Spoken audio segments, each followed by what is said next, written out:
Freddie, you rode with Ryan this morning. I'm sorry. Yeah, that was scary. Yes. We went through some back roads in Anderson County, too, to get here from your house. Oh, is that what you had to do? Yeah. Yeah.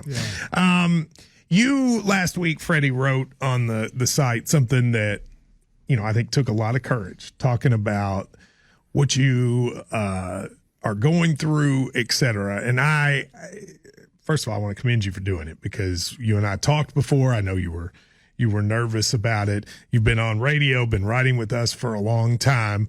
So for people maybe who, there's a whole lot of people on the radio that don't read the sites on the internet, et cetera. Yeah. Tell people what you're dealing with right now and what's ahead for you. Yeah, so I've this has been going on for a while with me. I noticed some things. My memory was not very good. I had headaches that were severe. A lot of things, my balance, dizzy, a lot of things were just off kilter. And I knew something was wrong. And for how long?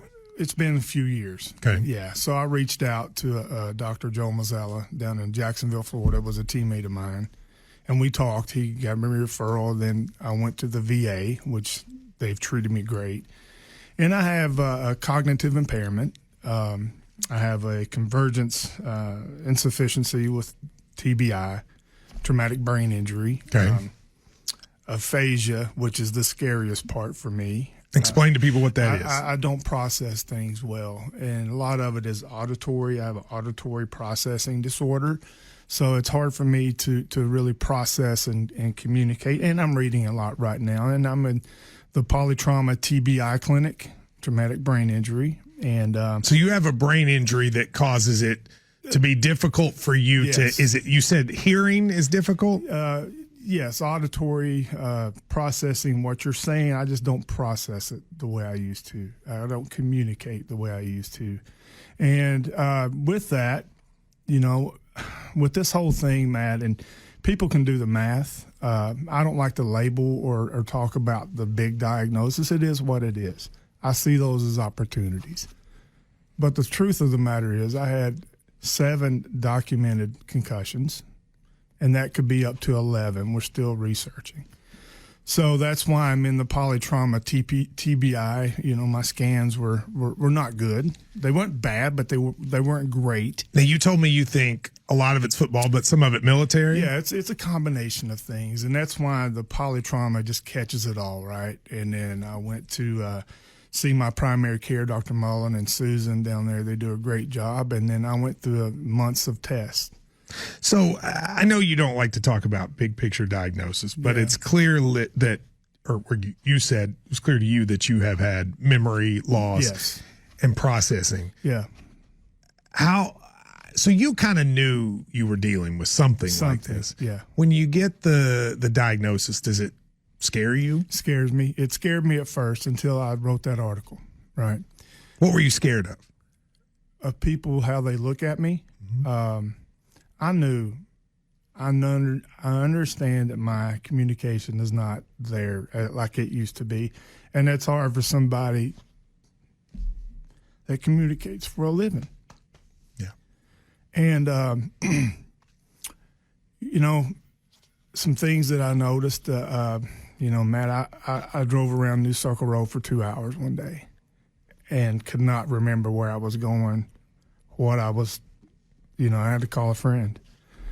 I drove around my neighborhood one night, opening garage door openers at every house, just hoping that one would start opening up, Things like that were becoming common. And the headaches and just, on and on. You've talked about having really, really bad headaches. Really bad headaches. And, all that, when you have cognitive issues, it can really affect you emotionally. And it did me. Mm-hmm. I can remember growing up in Sunday school in the mountains, and you went there. Hell scares me to death. I would have never killed myself, but I didn't want to live at the same time. I mean, that's just where I was because of, when you have these issues, for me, I have no anger, no rage. That's one thing I don't have, but I isolated I was paranoid, and I needed help. And thank God I reached out into the VA, and now I'm going through all kinds of therapies and treatments. So are you, I mean, since you wrote that, Yeah. well, first of all, when you wrote it, Yeah. did that give you It did. some relief? 100%, just like you said it was going to, just like with your situation. Because I now, after writing that, I don't have to try so hard to be me, the old me, what people are used to. And that's a relief. So you wrote in the article that one of the things I said to you, but this was going to be like your motto, is that it's okay to not be okay. Do you Yes. feel that? Do you believe that? I'm really working hard to truly feel that, and I've got great friends, Chris, Amber, just reinforced that with me. And I'm going through a mindfulness class that really helps that through the pain clinic at the VA. And, it's okay not to be okay. And for me, the way I've been raised, the way I've lived my life, I never wanted to show weakness. And I have to understand that there's a difference in weakness and being injured and having what's going on. And that was the hardest part for me. Since you've done it, have you felt understanding from folks? Yes. Yeah, I have. And, I've gotten, and I'm sure you all have gotten, notes of people that they could tell something was wrong. And it was exhausting, Matt. I mean, after our pregame shows, I would feel like I just played a football game because I strained so hard to be the old me, and I just couldn't keep that up. I'm being honest with you. I had not noticed. But then I guess there was a pregame show when I was gone. Yeah. Where it was difficult for you. Yes. When I saw my phone, I had some messages of people asking about you. Yeah.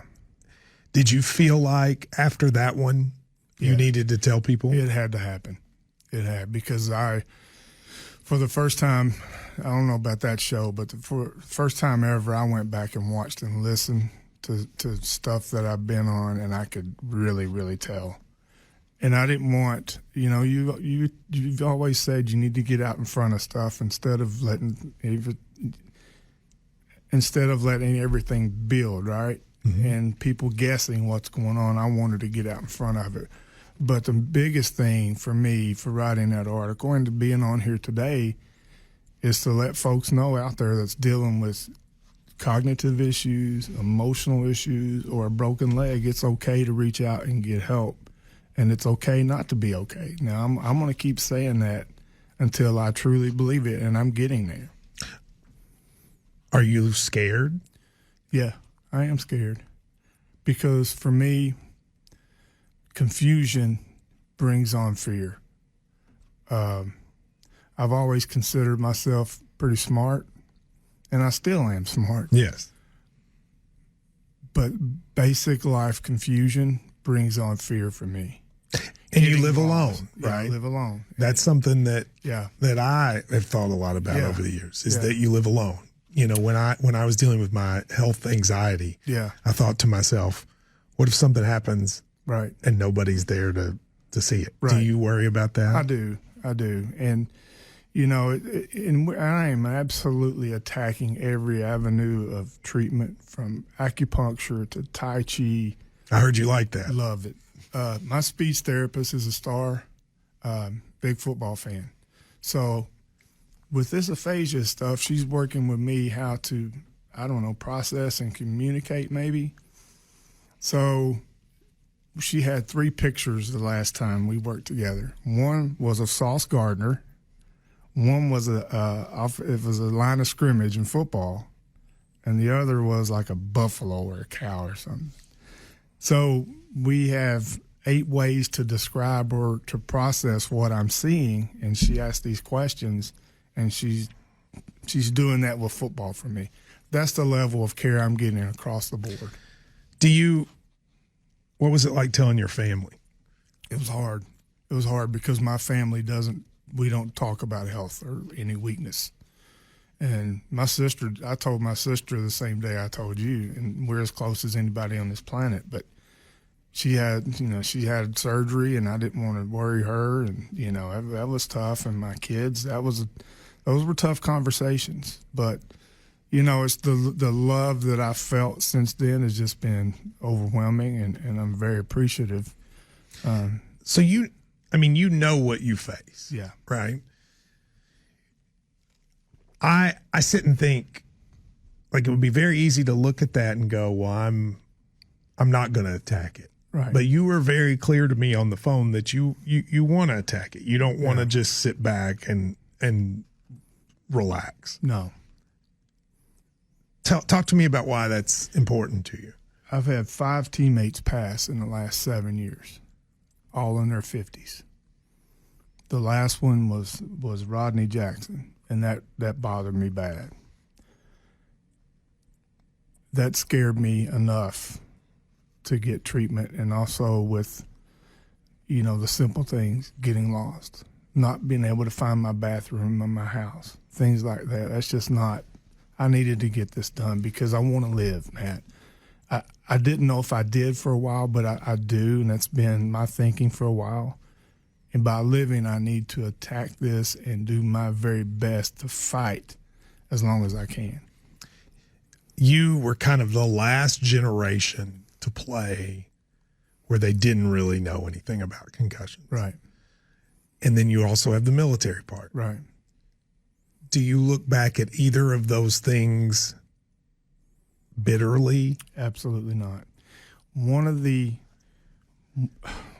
big reasons I wanted to keep this private is because I did not want to bring anything negative towards the Army or towards football. I played the game of football the wrong way, and I'm dealing with that. I put my head down.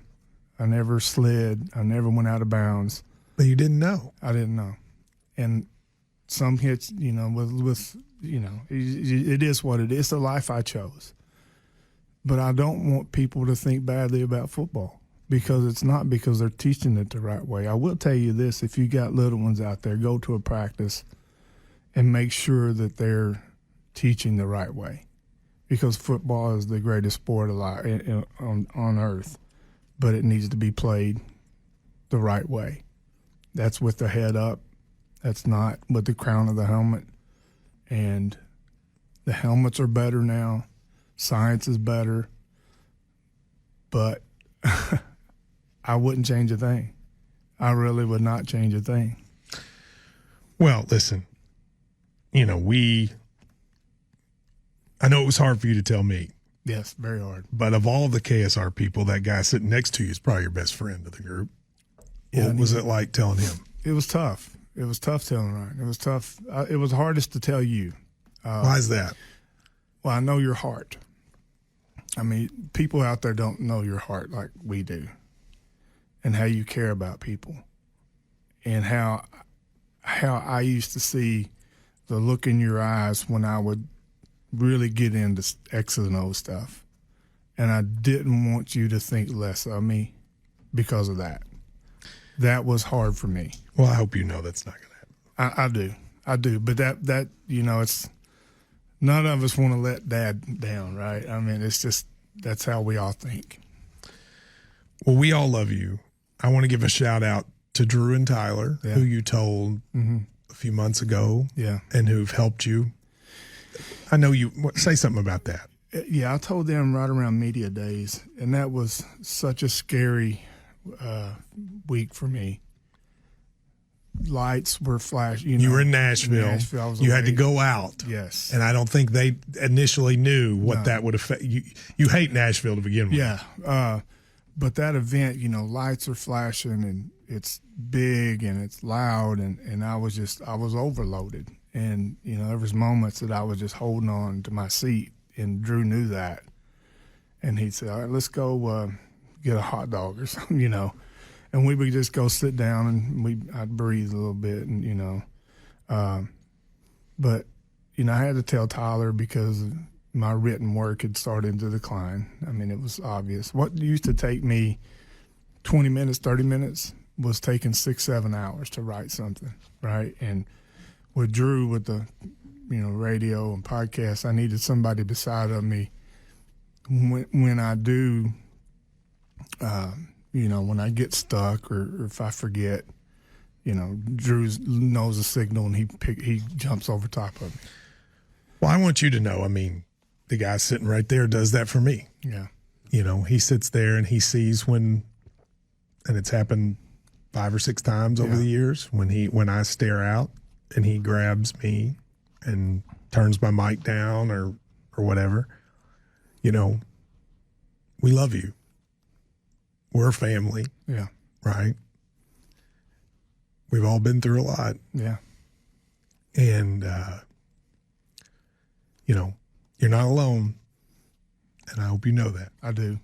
And there's a lot of people listening. For all the things I said in the other hour about the negatives, there's a lot of people listening here who would do whatever they could for you and will.